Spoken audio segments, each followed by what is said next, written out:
एकता और समझदारी। ऊंचे आकाश में सब सफ़ेद कबूतरों की एक टोली उड़कर जा रही थी। बहुत दूर जाना था उन्हें। लंबा रास्ता था। सुबह से उड़ते उड़ते थकान होने लगी थी। सूरज तेजी से चमक रहा था। कबूतरों को भूख लगने लगी थी। तभी उन्होंने देखा कि नीचे ज़मीन पर चावल के बहुत से दाने पड़े थे। कबूतरों ने एक दूसरे से कहा, चलो भाई, थोड़ी देर रुककर कुछ खा लिया जाए, फिर आगे जाएंगे। एक बुजुर्ग कबूतर ने चारों ओर देखा। वहाँ दूर दूर तक कोई घर या मनुष्य दिखाई नहीं दे रहा था। फिर चावल के ये दाने कहाँ से आए?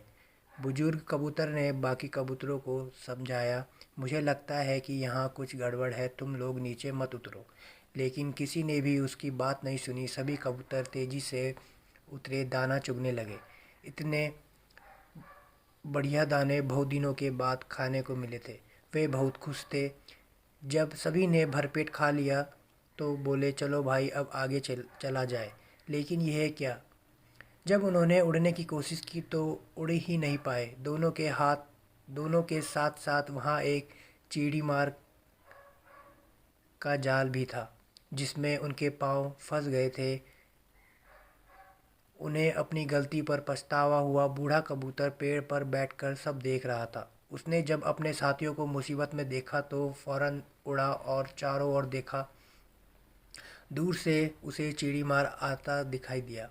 वो फौरन लौटा और अपने साथियों को बताया।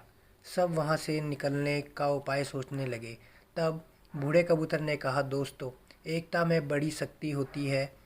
सब एक साथ उड़ोगे तो जाल तुम्हें रोक नहीं पाएगा। उसने गिना, 1 2 3 उड़ो। सारे कबूतरों ने एक साथ जोर लगाया और जाल उनके साथ उड़ने लगा।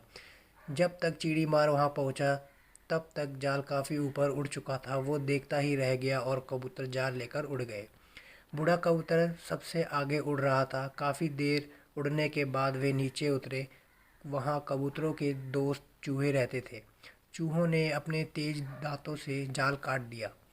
इस तरह बूढ़े कबूतर की समझदारी और साथ मिलकर काम करने से सभी कबूतर बच गए।